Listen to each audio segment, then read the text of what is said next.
Habagat, unti-unting napapalayo, pakanluran o naitutulak pakanluran dulot ng unting paglakas muli ng easterly wind.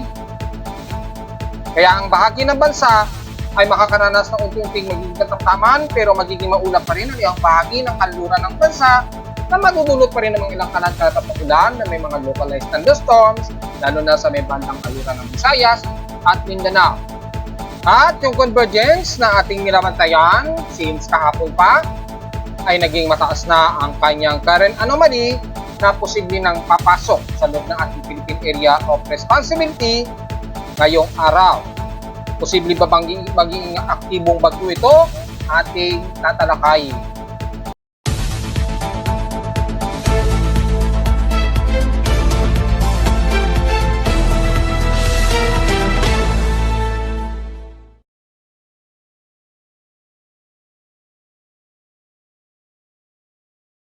Hello, good morning mga folks. Welcome po muli sa ating daily weather bulletin at analysis para sa huling Biyernes ng Agosto.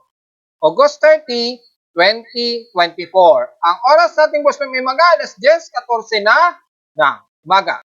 Bagamat overcast and gloomy pa rin tayo mga folks lalo na dito sa bahagi ng Metro Manila, ilang karatig ng Central Luzon hanggang Southern Luzon o sa iba't ibang bahagi sa katimugang bahagi ng bansa dahil medyo mataas pa rin ang accumulated ng water vapor at maulap pa rin. Bagamat unti-unting lumalayo ng bahagya ang ating habagat dahil lumalakas na naman kasi yung hanging silangan na natin dahil wala na po tayong malakas na steering environment dahil nga po napakalayo na at humina na rin po itong si dating bagyong Shanshan. So yung steering environment na nagawa niya ay humina na po at kumalma na ang ating West Pacific Basin dulot ng pag-recover ng easterly wind flow dito sa may bandang silangan natin sa bansa mula sa Eastern Pacific na papunta sa Western Pacific. Kaya naitutulak na ngayon ang ilang most of surface trough sa bansa, kabilang na ang ating hanging abagat na bahagyang umatras din pakanluran. Kaya yung kanluran ng bansa medyo unti-unti nakakaranas ng medyo mas makatamtaman na, hindi na masyadong matitindi ang mga pag-ulan. Maliban na lamang sa ibang bahagi pa rin ng kanluran ng bansa o katimugang bahagi ng bansa, kasama na ilang bahagi ng Palawan, west portion sa Visayas at bahagi ng Mindanao. Bagamat hindi na singlala ng lakas ng ating habagat dahil unti-unti nga itong itinutulak pakanluran na. Lumalakas na naman po kasi yung hanging silangan na natin. So probably nagde-develop na naman yung malakas na easterlies o yung mainit na hangin mula sa silangang bahagi ng bansa natin. So kapag katuloy-tuloy yan, asahan magiging humid na naman tayo at hanggang magiging maalinsangan na naman na mararamdaman una yan ng mga taga-silangan bahagi ng bansa. So far sa ating lightning detection system, as of 10:15 o 10:16 AM, ay nasa 13 lightning strike pa rin ang nadedetect ng aking lightning detection system. Karamihan nito sa dagat naman ito ng hilagang kanluran at silangan ng Luzon. Typically, di sa may bandang kung saan sa may bandang extreme northeastern Luzon na medyo mas malamig ang temperatura. At mataas pa ang water level dito, yung water vapor. Kaya medyo nagkakaroon pa ng pagkulog at pagkidlat. Habang sumasalubong siya sa ilang easterlies na nagbubunsod po ng mga localized thunderstorms sa may bandang karagatan. Pero din sa bahagi ng Central Luzon, pababa ng Metro Manila, ay medyo moderate na lamang o fairly weather dito sa Metro Manila. Pero asahan pa rin na overcast and gloomy. At makakaranas pa rin tayo ng medyo hazy na panahon o mostly cloudy. Makita sa ating live CCTV snapshots ang medyo overcast po na paligid at may mga part dito mostly cloudy pa rin tayong umiiral. Pero mapapansin ninyo, maaraw na po dito sa amin sa Caloocan, so expected sa ibang bahagi ng Metro Manila na magdudulot ng unti-unting pagtaas na naman ng ating alinsangan at humid. Sa lowest temperature na itala na aking weather station kaninang 5:07 AM, nakapagtala kami ng lowest of 26.8 degrees Celsius. Kahapon, nasa 32.5 degrees Celsius ang aming pinakamataas na air temperature. Kahapon ito ng umaga at 10:57 AM. Meaning, bagamat nasa danger level na ang heat index, pero natiling mababa pa rin maituturing na nasa 43.6 degrees Celsius ang aming init pandama sa Caloocan. Meaning, kung kukumpara natin sa PH system past 24 hours, balik na naman sa maalinsangan Umataas na air temperature ang Taga-Tuguegarao na nasa 36.2 degrees Celsius. Sa Baguio City, bahagyang tumaas ang kanilang temperatura na nasa 18.8 degrees Celsius. So almost pag na 19 degrees Celsius. So mararamdaman natin na medyo lumakas nga po yung ating hangsilanganan, yung warm air sa may eastern na patungo ng Western Pacific. Kaya tumaas ng temperatura natin unti-unti. Pag sa Baguio City, bahagyang nadagdagan yung temperatura nila ng 18.8 degrees Celsius ang inabot. Pagdating naman sa Inulan, ang Baler, Aurora na nakakaranas pa rin since past 24 hours ng 48.6 mm ang naging total rainfall sa kanila. Well, nakaranas din naman kami sa Caloocan, pero hindi naman kalakasan na umabot lamang ng 1.5 mm ang total rainfall. At kaninang madaling araw, mulan din sa amin, at least 3.0 mm ang naging total rainfall. So sa loob ng isang linggo, nakaka 200.4 mm total rainfall na kami. Bagamat difference pa rin from average August rainfall of 21.6 mm, at least hindi na rin masama na above normal na ang rain namin dito sa Caloocan. So kapag binalikan ninyo o babalikan ninyo sa mga susunod na araw ang magiging report ng Pag-asa, expected normal to above normal na ang rainfall sa Metro Manila. Take note yan. Samantala sa ating space weather status, mukhang kakapasok lamang. Meron tayong M+ na minor solar flare na M1.2. So silipin muna natin. Bagamat yung ating geomagnetic field, kalmado na po hanggang sa susunod na 24 oras. Tumaas naman ang ating solar X-ray flux. At inasahan natin ang R1 to R2 geomagnetic field.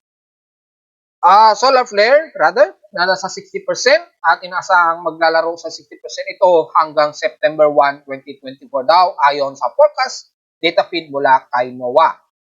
So, titingnan natin kung anong quadrant ang nag-burst, kung bakit nagkaroon tayo ng category M.11 o M1.0 na o higit pa. So, kung sisilipin natin sa ating LASCO monitoring, courtesy pa rin ni NOAA, yan, ng geostationary satellites natin para nakikita natin mula sa pinaka-solar probe ang activity ng ating haring araw. Well, kung titingnan natin dito, continuous lamang ang solar wind na ibinubuga ng haring araw. Hindi naman malakasan ang solar flare na ibinubuga niya, pero bahagyang mataas yung kanyang naging X-ray flux. Kaya makikita nyo, medyo nagkakaroon ng noise dito sa bandang itaas. Yung tumatama na yan, yun yung lakas ng impact ng solar wind sa pinaka-camera nitong solar probe na nagmo-monitor dito sa ating haring araw. Makikita medyo nagkakaroon ng minor noise na bunsod nga ng pagtaas ng bahagya sa kanyang solar wind at ang kanyang solar flare. Well, malamang nanggagaling yan dito pa rin sa AR3799, bagamat hindi na to direktang nakatutok sa Earth, nanatiling 163 yung kanyang daily sunspot number. Meaning, maaari pang makahawi yan o medyo umaabot pa yan sa Earth yung partially accumulated ng solar flare. So, nag-accumulate ito ngayon lamang umaga, 10 o'clock AM. Nag-maximum ito ngayong 10:06 AM, ngayong umaga yan oras yan sa Pilipinas. Nag-max category class ito ng M1.2, pero tumigil din kaagad. So, kung tingnan natin sa ating chart, ay saglitan lamang siya pumitik, pero unti-unti tumaas siya. Nag-arrive and then, boom, pumitik siya ng 1.0 plus. So, bagamat pumitik ito ng R1, pero saglitan lamang at kumalma din po kagad yung arrival ng solar X-ray flux. Hindi naman sa tumagal ng duration. Pero siyempre, expected, magkakaroon ng bahagyang significant ito sa ating magnetosphere.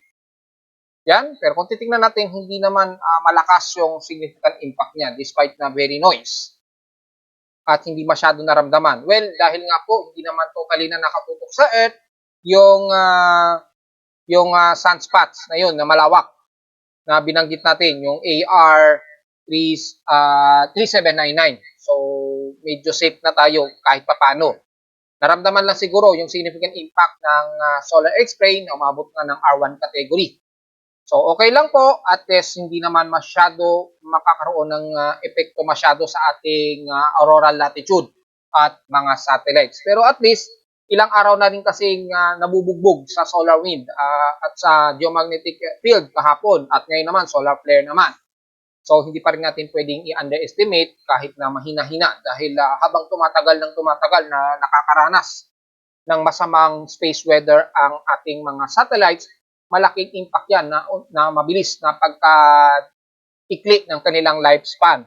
Madaling mabili o umiikli po na at bumibilis yung deterioration ng mga devices. So hindi rin magandang balita yan kahit na mahina-hina o pahapyaw-hapyaw lamang ang solar wind impact at solar flare sa mundo.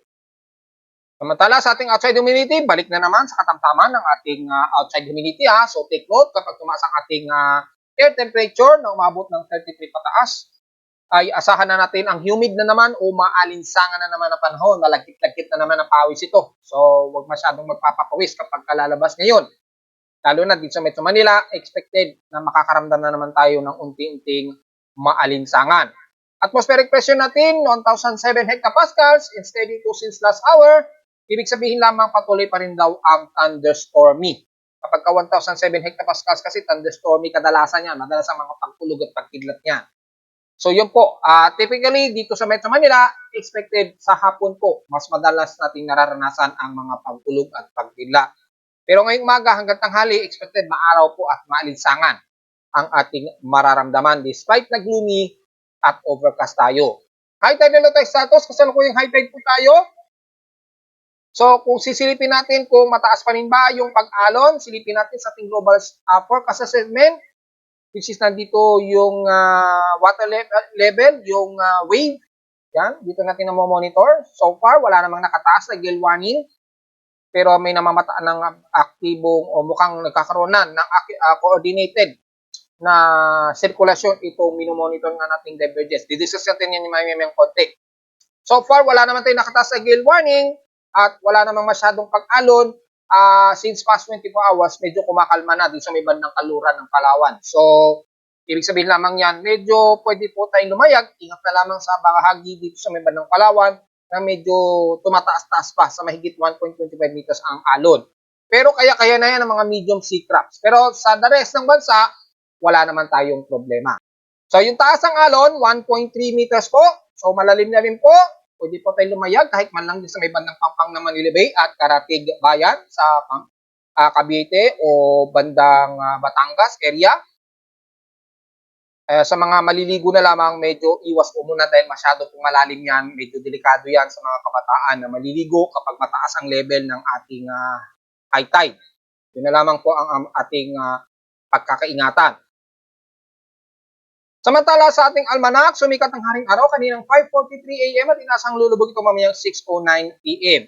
Ang ating 16% illuminated na lamang na 1% na sikat ng buwan.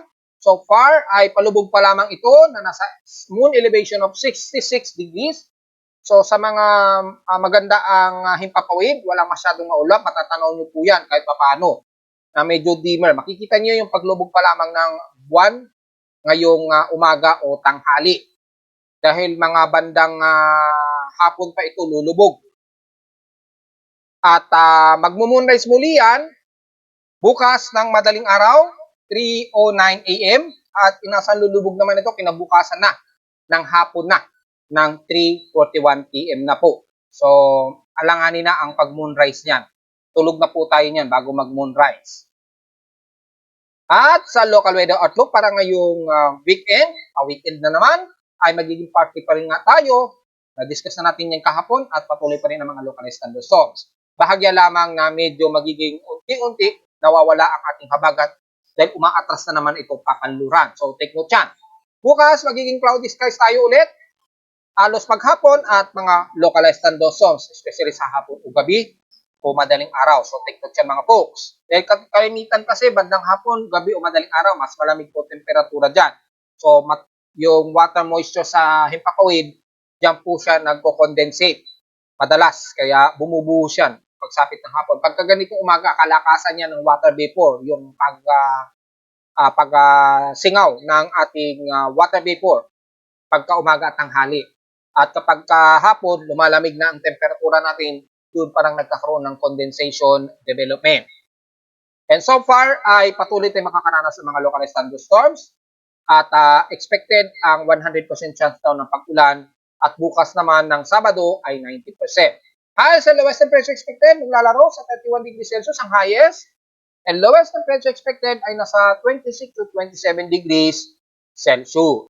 Diretso agad tayo sa ating ginagamit na satellite imagery. Makikita po ang mga kaulapan nito at makikita ninyo na unti-unti na namang lumalakas ang easterly trade winds. Ayan. So expected mga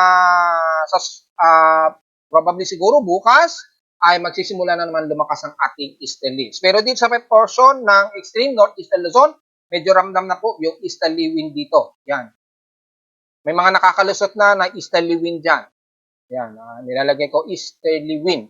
EW. Yan. Easterly wind. Dito medyo malamig pa. Dahil medyo may nabubuo kasing cluster at mataas na convergence dito na nagkakaroon na ng upward low convection sa pinaka-low level convection niya. So, kasi medyo sobrang taas na ng kanyang convergence, meaning mataas na po yung upward low level convection. So, meaning mataas na po yung accumulated na surface trap dyan at mga kulapan, yung cluster ng kulapan na anytime magiging isang aktibo na naman tong invest. At yan ay didiscuss natin mamaya-maya. So, medyo di sa may bandang katimugan ng silangan ng bansa sa may bandang Western Pacific natin o yung hangin ang galing sa dagat silangan, sa silangan ng hangin ay medyo nararamdaman na sa may bandang extreme northeastern Luzon. Medyo dito na lamang sa bandang katimugan ang hindi pa masyado. Pero ramdam po yung pagtulak ng easterly wind.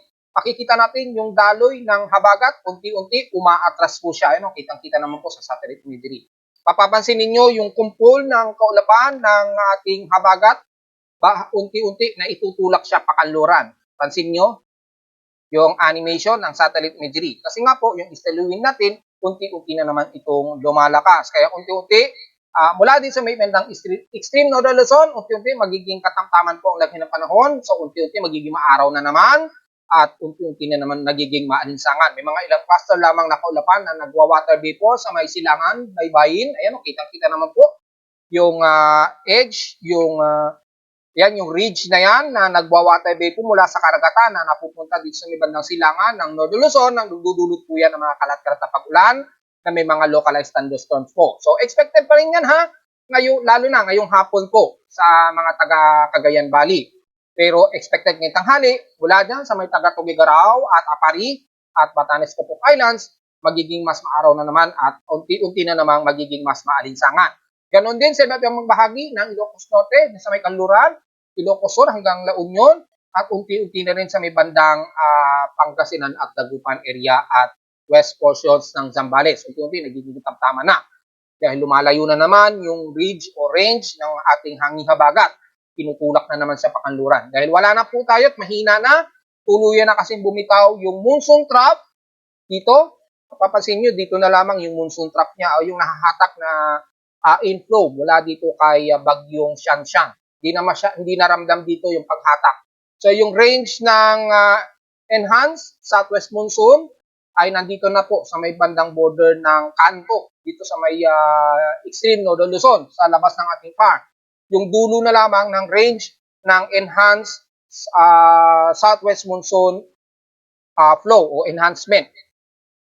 Yung southwest monsoon enhancement circle, nandiyan na. Hindi na abot ito sa atin sa bansa.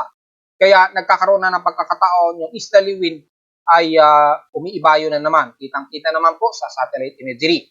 So, naitutulak. So, madalas yung mga surface trap dito sa may silangan ay lalapit yan sa silangang bahagi ng Bicol Region, Eastern Visayas at Mindanao na magdudulot po yan ng mga ilang kalat-kalat na pag-ulan na may pagkidlat at pagkulog. Babasehan naman natin ang infrared satellite imagery ang malawak na ulapan nito sa may silangan ng Visayas. So, anytime within 24 hours, makakaramdam tayo unti-unti na naman ng pagsama at pagkulimlim at magbubunsod na naman ng mga moderate and heavy rain showers. So, mula sa may bandang Central Luzon, nabanggitan natin ang extreme northern Luzon na magiging tamtaman. Ganon din sa bahagi ng Central Luzon, pababa ng Metro Manila. So, makakaranas na naman tayo ng unti-unting mataas na maalinsangang panahon, pero mataas pa rin ang humid na magdudulot po ng mga kalat-kalat pa rin pag-ulan sa hapon o sa gabi. Kabilang na ang buong Mimaropa at especially sa bahagi ng Bicol Region mula Camarines Norte and the rest ng hanggang bandang Iriga, Sorsogon at Legazpi. Bandang Mimaropa, unti-unti na rin na lumalayo yung portions ng hanging habagat, kitang-kita sa satellite imagery, kaya unti-unting nakakaranas ng unti-unting pag-moderate ng panahon sa buong Palawan area. Bagamat may mga cluster tayo dito sa may bandang kanluran ng Visayas, na nakakaranas ngayon sila ng mga ilang moderate and heavy rain showers sa may baybayin ng Panay Island at Negros region at yung ibang portions naman dito sa may bahagi naman ng silangan ng Palawan. So anytime within 24 hours, makakaranas tayo ng biglaang buhos ng ulan, mga isolated, moderate, and some heavy rain showers. At kung babasehan natin ng Himawari satellite imagery para mas malapit na natin makikita, mas unang mararamdaman ang biglang pag-ulan sa bandang Rojas, Puerto Princesa, Nara, hanggang Brooks Point na po yan. Maaaring umabot sa bandang Batarasa habang magtatabas yung trough na ito. Bagamat hindi naman pang matagalan o long term o halos 24 hours na magiging ulan nito, magiging panandalian lamang habang itinutulak ng easterly trade winds. So malinaw yan mga folks ha, at dito sa may bandang Bicol region and the rest ng South Luzon, unti-unti nagiging katamtaman na lagay ng panahon, maaraw, pero medyo overcast din tayo dyan, halos kapareho ng Metro Manila. At mula dyan sa bahagi ng Marinduque, Romblon, Damay na, isla ng Masbate, Boreas Island, magiging katamtaman din ang lagay ng panahon. Asahan din ng mga isolated rain showers, typically sa hapon pa rin, sa gabi, o madaling araw. Magiging mas maulap naman ang bahagi ng Visayas, lalo na sa magkabilang silangan at kanluran ng Visayas. Magiging mas katamtaman, medyo fair weather ang parte ng Cebu at Bohol. Magiging partly cloudy lamang ang kadalasan. Pero mas madalas po, magiging mas maaraw ang ating maghapon dyan. Pagkaroon man ng mga ilang isolated rain showers, hindi naman agad tumatagal. Depende kapag lumapit na po yung trough dito sa baybayin ng silangan ng Visayas. Heavy rain po ang dala nito na nag-a-above sa 50 mm. So, within 24 hours, be ready na lamang po mga folks just in case. Sa ngayon ay katamtaman, maulap po ang magkabilang silangan at kanluran ng Visayas. So, expected na sa buong Panay region at Negros region ang mga kalat-kat na pag-ulan na may ilang pagkilat at pagkulog ngayon. Partly cloudy ang Iiral. So asahan din ang katamtaman sa bahagi ng Tacloban, pababa ng Ormoc, Baybay City sa parte po ng Leyte ito hanggang Maasin. Pero anytime within 24 hours, asahan unti-unti magiging makulimlim at magiging buhos ng ulan lalo na sa hapon dahil may lumalapit nga po na surface track dito sa silangang baybayin nga po ng Visayas o Eastern Visayas. So ngayong maghapon ay asahan natin na dadating yan at magdudulot ng mga moderate and heavy rain showers. Probably siguro mga mamayang hapon po yan. So take note, maghanda po na pananggalang sa ulan at ingat sa posibilidad na bigla ang flash floods kapag itong malawak na surface trap na to na cluster ng kaulapan, lumapit na ito sa bandang Eastern Visayas na unang mararamdaman yan ng mga taga-Borongan Eastern Samar mula Palapag sa Northern Samar hanggang sa katimugan naman ng Gian, Eastern Samar, and the rest ng bandang Tacloban hanggang sa halos buong Leyte na yan. Dahil magsisignificant flow itong track nitong cluster na ito na kaulapan na magdudulot o magdadala po yan ng heavy rain showers. Mataas pong heavy rain potential niyan, ayan o.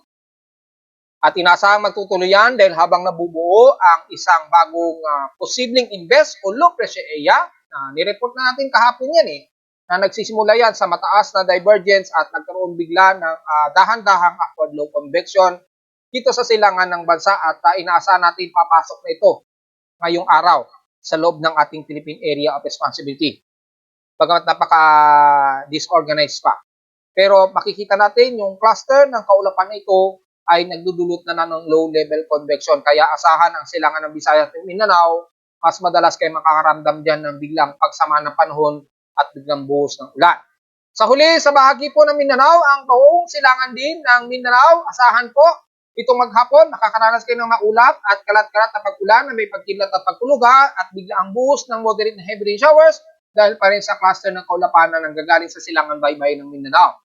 The rest yan, dahil magtatabas yan sa buong kalupaan ng Mindanao, expected na mula sa pagiging katamtaman, unti-unti magiging overcast and gloomy o magiging gloomy, then very gloomy, then biglang buhos ng moderate na heavy rain showers na magsisimula nga po mula dyan sa silangan ng Surigao del Norte, Surigao del Sur, damay na ang buong Caraga area, Compostela, pababa na yan ng Gobernador Rosso. And then habang nagtatabas yan, tatawid yan ng buong Oriental, Davao Oriental, sentro ng Valencia City, Malay-Balay, Bukidnon, damay na ang ilang portions ng Northern Mindanao mula Butuan hanggang Cagayan de Oro at Iligan.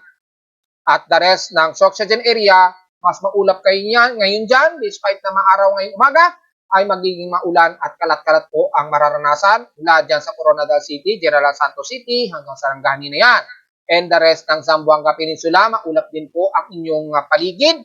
Asahan din ang mga kalat-kalat ulan na may ilang moderate and heavy rain showers sa Zamboanga City, Isla ng Basilan at Pulo-Sulu at ilang baybayin nito ng Zamboanga del Norte. So magdala po ng pananggalang at ingat sa biglang flash floods kung bigla ang buhos ng downpour ng ulan, lalo na sa hapon o sa gabi.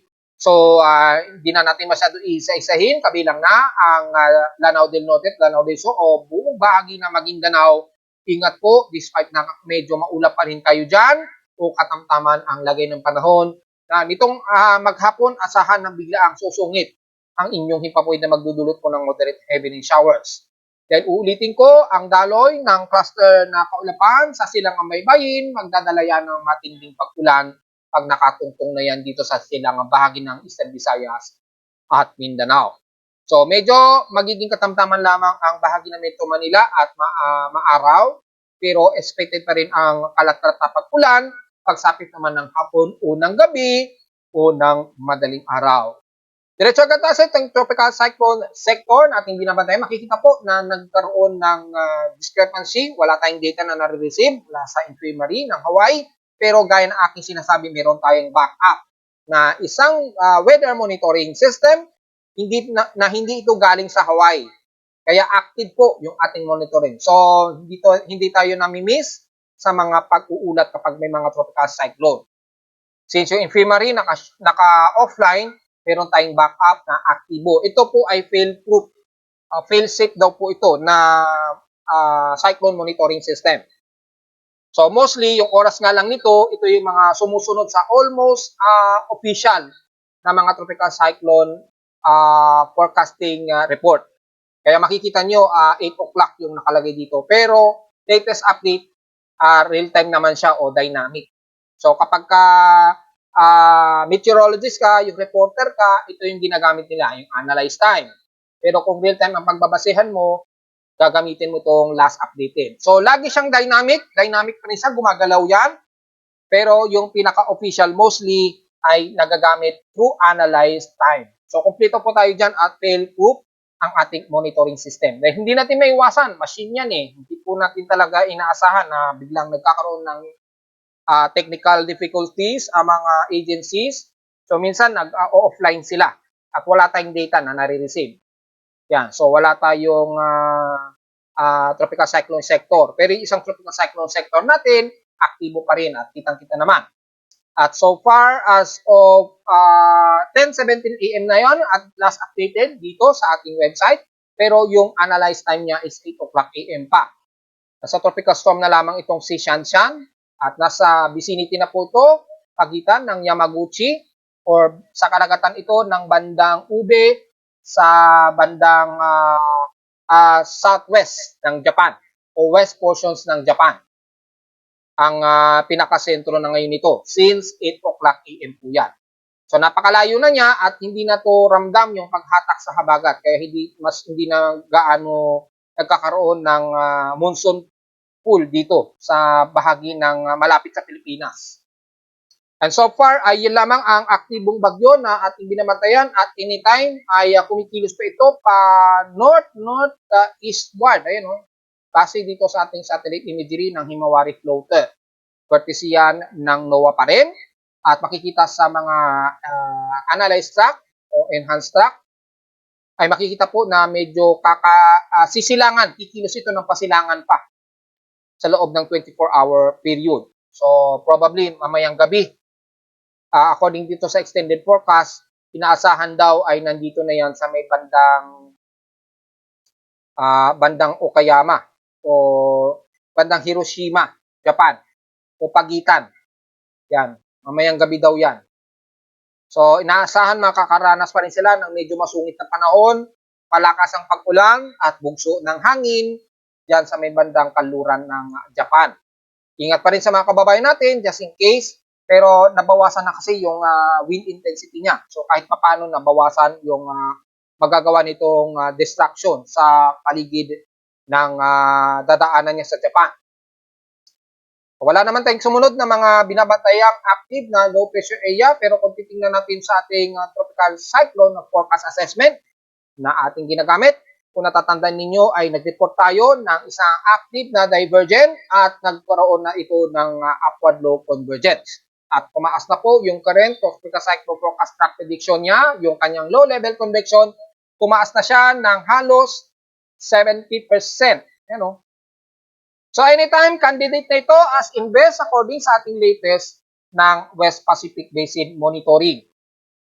At inaasahang magme-maintain daw ito ng halos 80%. So maaring sumunod na ito. Kung natatandaan natin ito, yung huli nating code name nito is 91W. So tatawagin ito probably ay 92W na. Yan. At mukhang nasa border na ito ng ating Philippine Area of Responsibility, meaning ngayong araw ay maaring nasa loob nito ng Philippine Area of Responsibility. As invest pa lamang hindi pa siya isang active low pressure area. Pagka matatawagin na yan ni Pag-asa na isang low pressure area, pero hindi pa ito sa ngayon maitatawag na bagyo Enteng. Kasi yung bagyong Dindo, nabuo siya dito sa may bandang border ng ating PAR. Naging tropical depression siya bago siya umexit ng Philippine Area of Responsibility nung nakaraang last 2 weeks ago. So, naitawag yan as Dindo. Pero after maitawag ni Pag-asa na Dindo, siya naman yung lumabas kagad ng ating Philippine Area of Responsibility. So, pumasok siya as pangalang Dindo. Ngayon, kung ito ay magiging isang tropical depression, susunod na siya, natatawaging Enteng naman, which is Big Soto ang magiging bagyo natin. Dahil Enteng, nakasanayan tayo, pagka narinig natin yung pangalang Enteng, Big Soto kagad ang pumapasok sa isip natin. Anyway, yun yung ating susunod na pangalan na bagyo, just in case maging tropical depression ito. Sa ngayon, hindi pa, o maliit pa, o hindi pa inaasahan na magiging isang ganap na bagyo ito sa ngayon mga folks. At sa ngayon ay candidate pa lamang ito na magiging isang invest o isang low pressure area. So magmo-monitor pa rin tayo ng within 48-hour period hanggang sa mauunang itaas ito ni Japan Meteorological Agency na susundan naman ito ni Pag-asa mula ngayong araw o within 24-hour period. So anytime itataas yan. So pagbabasa natin yung Global Spectrum Model, kitang-kita na po na within 24 to 48 hours itong shallow circulation na to napapasok sa ating PAR ngayong araw. Yan. Kasi dito, papasok to ngayong araw. Yan, And then, kumikilos ito pa north-northwestward. Pero may pagkataong bigla itong kikilos pa northward. So, dalawang senaryo. Pa north-northwestward, pa ganyan. Or pa northwestward ang kilos. Yan. Hindi pa significant. Finality yan dahil masyado pang disorganized ang galaw niya. Pero sa ngayon, ganyan ang ipinapakitang kilos niya. Dalawa ang possible scenarios. So nasa loob na, halos nasa border nito ng ating Philippine Area of Responsibility ngayong araw. At ina-expect, dalawa ang possible scenario ng pagkilos niya. Well, syempre, sa mga magtatanong, lalakas pa ang hating habagat yan. Well, oo, kung lumakas din po yung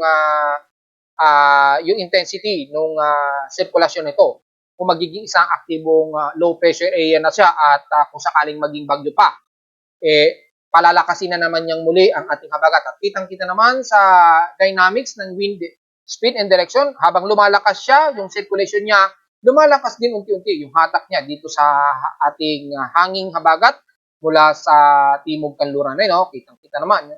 Biglang nag-organize yung hatak sa ating habagat by September 4. So, sa unang linggo pa lamang ng September, kung sakaling matuloy ito, susungit na naman ang magiging panahon na mararamdaman muna ng mga taga Southern Luzon at Visayas area. So take note yan. Probably, unang linggo na yan ng September, between September 1 hanggang September 4, ang initial track forecast analysis nitong sirkulasyon na to. At kung magiging aktibong bagyo nga, ay tatawagin nga po sa bagyong Enteng, just in case. At mararamdaman na naman ng mga taga Southern Luzon at Visayas ang epekto ng habagat. So, babantayin natin ito dahil sa ngayon ay disorganized pa. At kung pagbabasin natin yung wind shear nito, ay makikita ang favorable na po yung ipinapakitang sirkulasyon nito na binanggit na po natin sa report kahapon sa ating huling YouTube report. At yung convergence ay makikita natin ay significant na rin unti-unti. Bagamat nasa 18 to 22 kilometers per hour yung inflow nito. Yung outward, medyo malakas-lakas po kasi nagkakaroon ng senaryo pa dito ng daloy ng southwesterly wind. Medyo sumasalpok pa kasi siya dito. Yan. Medyo sumasalpok na southwesterly wind dito sa medyo shallow na ito na convergence kasabay naman ng easterly wind na sumasalpok naman dito. So medyo nagagalaw o na itutulak siya, at the same time nahahatak siya. So medyo nahihirapan muna yung kanyang sirkulasyon. Pero habang nahihirapan yung galaw niya, nagkakaroon ng tug of war dahil sa hangin di sa may bandang Indonesian Peninsula, unti-unti namang nagkakaroon naman siya ng upward low convection at the same time. Kaya nagkakaroon dito sa forecast ng global spectrum model na intensification o yung paglakas niya unti-unti.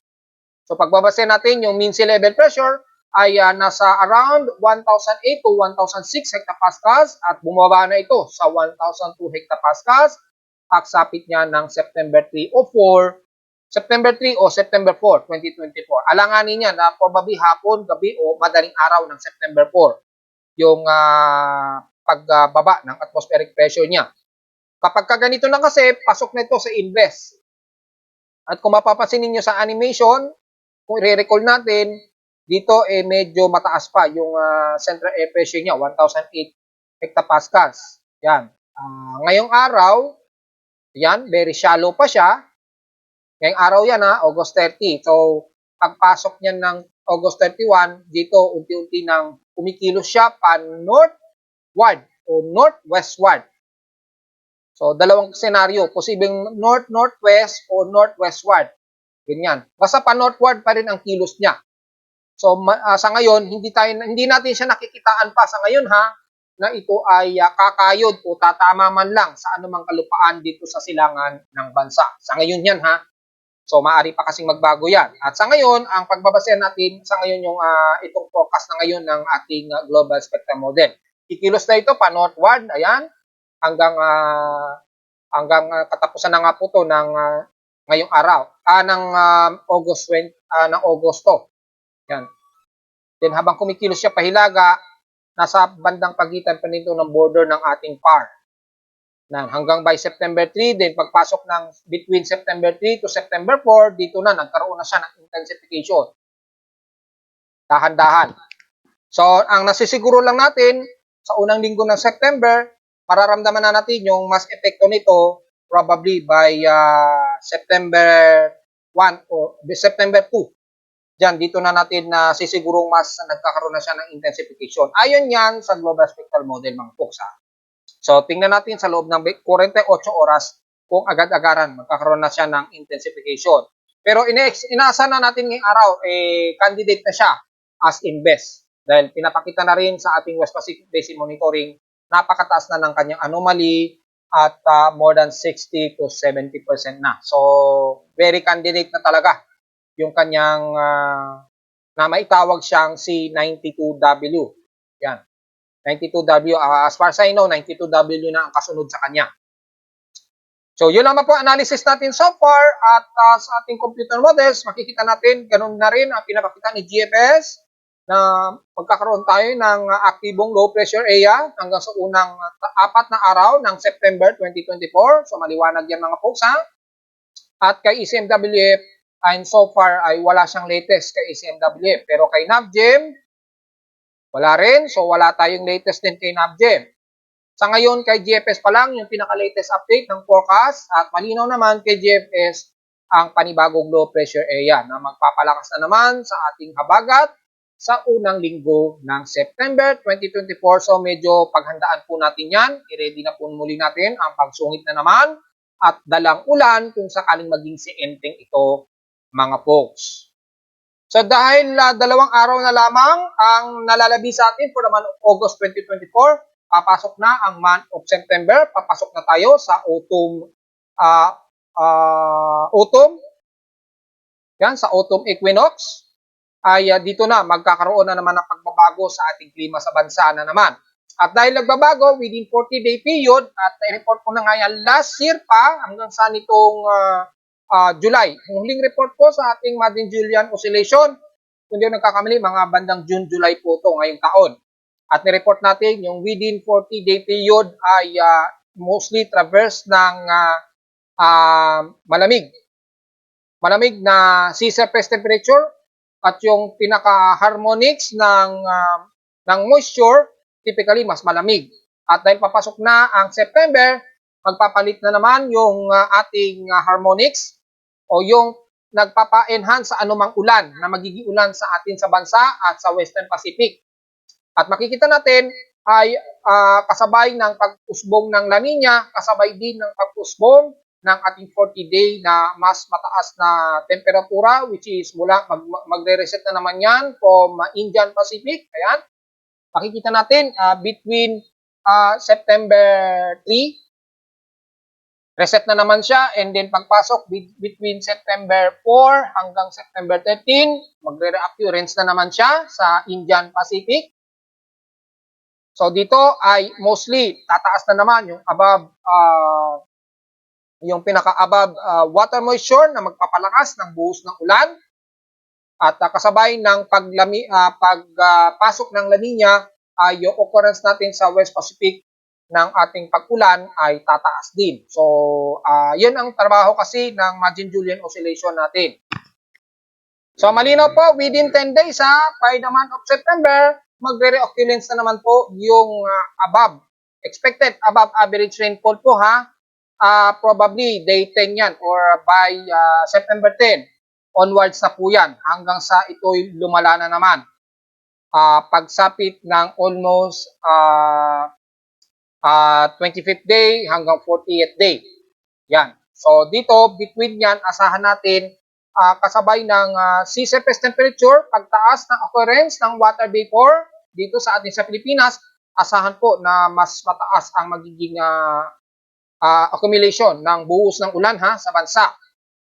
Ngayon, kung wala namang moisture, nagkaroon ng pagkakataon na medyo drier o malakas ang istalis, napakatindi naman ng ating alinsangan. Expected yan mga folks yan para hindi kayo malito, isi-simplify natin kasi yung paliwanag ng pag-asa masyadong technical Ngayon, isi-simplify natin. Kapag mababa ang accumulated water vapor sa may dala dito sa may easterly wind flow, yan, kung mababa, asahan po ang mas mataas na alinsangan. Kapag naman hindi, mataas ang water vapor, dala ng occurrence ng mula sa easterly wind dito sa may bandang West Pacific Basin, within 40-day period, above average rainfall naman na ulan ang bubuhos sa atin sa bansa. Typically by 20th day na yan or kalagitnaan ng buwan ng Setyembre. Take note yan mga po. So kapag ka nakaramdam kayo bakit napaka-alinsangan, akala ko ba may La Nina tayo? Well, occurrence kasi yung yung malamig na temperatura na yan, nakikitang-kita naman po yung mababasin niyo sa pinaka-color legend, yung mataas na occurrence ng rainfall ay kapag mahina ang hatak nito ng easterly trade wind palapit dito sa may silangan ng bansa, alinsangan ang mas mararamdaman natin. Pero pag mataas ang occurrence, dahil nga po sa La Nina, at nagsabay itong occurrence naman nito na mataas na temperatura, asahan natin ang above average rainfall naman ng buhos ng ulan. Na-expect yan kapag nagkakaroon ng tamang mixture ng dalawang occurrences na to, nitong harmonics na to, asahan po natin. Lalo na kapag nagkaroon ng mga tropical cyclone development, mas lalong magkakaroon ng drive occurrence niyan. So, medyo i-prepare natin ang mga sarili natin starting by September dahil biglaan po ang magkakaroon ng biglaang buhos na matitinding ulan din. Parang kagaya last month din. Pero ito, kahit walang bagyo o merong bagyo, ay yung occurrence ng biglaang malakas na buhos ng ulan ay hindi natin inaasahan magbubuhos yan. Kasi yung harmonics kasi po dito, para mas malinaw, ayan, yung paligid na yung puti na yan yung nagpapaalanganin sa kanya, yung nagpapa 50-50 sa kanya hanggang 20th day. Pagpasok dito, mukhang may pagkakataon na mas mainit po yung temperatura. Dito, baka makaramdam muna tayo ng parang pag nagkaroon tayo ng monsoon break, matinding init. Para tayong nasa summer period niyan. So, depende po yan. Ang mapagbabasehan po natin, yung daloy ng easterly trade wind na mataas ang water vapor na dala, ha? At yung mainit na hangin galing sa silangan. Kapag malakas yung init ng hangin na dala sa silangan, tataas po yung water vapor. At yung occurrence dito, doon po magkakaroon ng mataas na harmonic driveway ng above average rainfall. So kapag mahina, well, alinsangan ang mararamdaman natin. Pero pag malakas, above average rainfall naman ang mararamdaman natin. Kasi nga po, La Nina na tayo niyan eh. Nagsisimula na tayo ng mahinang La Nina niyan. Data next month. So yun po yun. Hindi gaya ng summer kapag malakas ang occurrence ng harmonics, ilan ulan lamang. Pero pagka mahina, grabe naman ang init. Yung halos maluto tayo sa grabe init. Ganun naman yun. So nakatulong ng bahagya na makontrol ng La Nina yung sobrang init. Kaya nga lang, above average rainfall naman ang mararamdaman natin. Para siyang kabaligtaran ng dry season natin. Kung natatandaan ninyo, yung summer solstice natin, grabing init. Ngayon naman, imagine niyo ngayong autumn season, parang dry season ito, pero kabaligtaran. Sobrang ulan naman. Kapag malakas ang hatak ng easterly wind o trade wind dito na sinasabayan ng occurrence ng harmonics ng Madden-Julian oscillation. Yung Madden-Julian oscillation po kasi, para mas madali natin maintindihan, parang ito yung parang gas na habang, imagine niyo nagsusunog kayo, tapos itong MJO, ito yung gas na binubuhos nyo pa. Sinasabuyan nyo pa yung gas. Nagbabaga na, nag-aapoy na, inahagisan nyo pa siya ng gas. Ang nangyari, lalo lumalaki yung apoy. Yun po ang ibig sabihin ng epekto ng Madden-Julian oscillation. Kasi normally, kapag walang occurrence ng Madden-Julian oscillation, tama lamang yung apoy. Pero dahil may sumusulpot na epekto ng Madden-Julian oscillation, lalo pa niyang nagagatungan yung apoy. Ang tendency, yung apoy, lalo siyang lumalaki. Ganun po ang magiging simpleng paliwanag. Para sa mga kababayan natin na gustong maintindihan ng simple yung ating Madden-Julian oscillation. Kasi kung panonoorin yung climatological summary ni Pag-asa, masyadong technical eh. Ewan ko, yung mga sana naman kay Pag-asa, medyo ipaliwanag nila in layman's term na lamang. Kasi may mga kababayan naman tayo na alam naman natin na hindi natin masisisi kung yung pag-unawa ng ating kababayan medyo, hindi naman lahat, no? Medyo mababa ang pag-unawa. So, kung maaari, ipaliwanag natin ito ng mas simple. Kahit gawin natin layman's term na lamang para maintindihan na, ganun pala yung parang ito palang Madden-Julian oscillation na to, parang siya yung gumagatong sa away ng dalawang magkapatid. Siya yung taga-buyo. Yun, ganun na lang mas simple. May dalawang nag-aaway, tapos ito naman si Madden-Julian, siya yung taga-buyo, taga-buyo pa na lalong mag-away yung dalawang magpanig. Ganun yun eh. Yan. So imagine niyo na lamang yan, parang politika yan eh.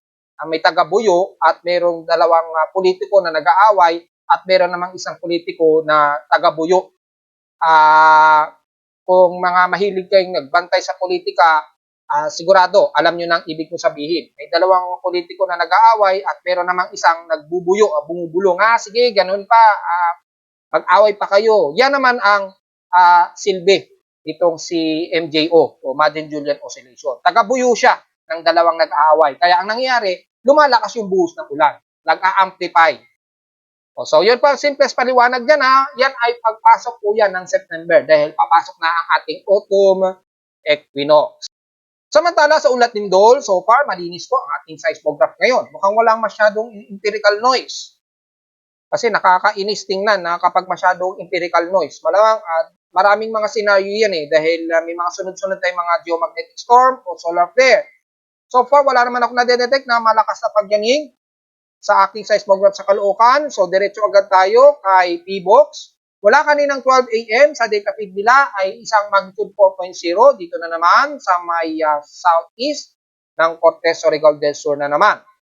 So, so far, isa lamang ang magnitude 4.0 na naganap ito kaninang 8:52 a.m. Magnitude 4 ito na may lalim na 18 kilometer ang lalim. Malapit ito sa silangan ng Tandag. Yan. Bandang Surigao del Sur. Yan. Malapit sa may bandang Tandag, Surigao del Sur. So, mayanig pa rin ang bahagi nito ng Surigao del Sur. Ingat po sa mga kababayan natin. However, yung mga ilang pagyanig, medyo kakaunti. So, diretso agad tayo sa ating total earthquakes for the month of August dahil 2 araw na lamang o halos 1 araw na lamang ang natitira para matapos ang month of August. Magre-report tayo sa total na historical earthquakes natin bago magpalit ang Agosto or sa unang araw na po ng September. So, abang-abang na lamang mga folks. At sa total earthquakes natin for the month of August 2024, sa total of 1,387 earthquakes na po. So mukhang aabot pa ata ito ng 1,400 earthquakes o mahigit pa. 1,310 dito is magnitude 2.0. 70 na po ang ating magnitude 4.0 pataas. At 5 po sa ating magnitude 5.0. And so far, wala namang nagdagdagan sa magnitude 6.0 at wala namang humigit pa doon. So, mukhang matatapos ang month of August 2024 na may mahigit 70 magnitude 4.0 tayo. So, marami. At meron tayong magnitude 5 na magnitude 5.0 pataas. Well, tingnan natin. Baka biglang magkaroon ng madadagdagan na magnitude 5 yan bago matapos ang month of August. So, yun lang mga analysis natin sa ngayon. At wala naman tayo na itala na marami-raming paglindol ngayong araw. At tingnan natin kung may madadagdagan pa yan hanggang bukas. At narito naman ating 3-day 20 weather forecast para sa araw ng Biyernes, August 30, 2024.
At hanggang dito na lang po ating daily weather bulletin at analysis para sa araw ng Biyernes, August 30, 2024. Huwag po kalilimutan na mag-like, share, subscribe po sa ating YouTube channel at visit namin anytime sa ating website at www.timoweather.com para sa ibang detalye na gusto nyo malaman na hindi natin naisama ngayong umaga at nitong tanghali. At ang malinaw lamang dito, mas unti-unti natin makakaranas ng medyo maalinsangang panahon dahil umaatras na po kakanluran. Dahan-dahan itong ating habagat dahil sa lumalakas na naman na easterly trade winds. At nagpapakita lamang ng significant yun ng unti-unti ng pagpasok ng La Nina phenomenon. At visit naman sa ating website para sa gusto malaman ang daytime events at dynamic mula sa aking weather station sa Caloocan at sa mga data feeds mula sa iba't ibang weather agencies. Maraming salamat po mga folks and happy weekend po. sa ating lahat.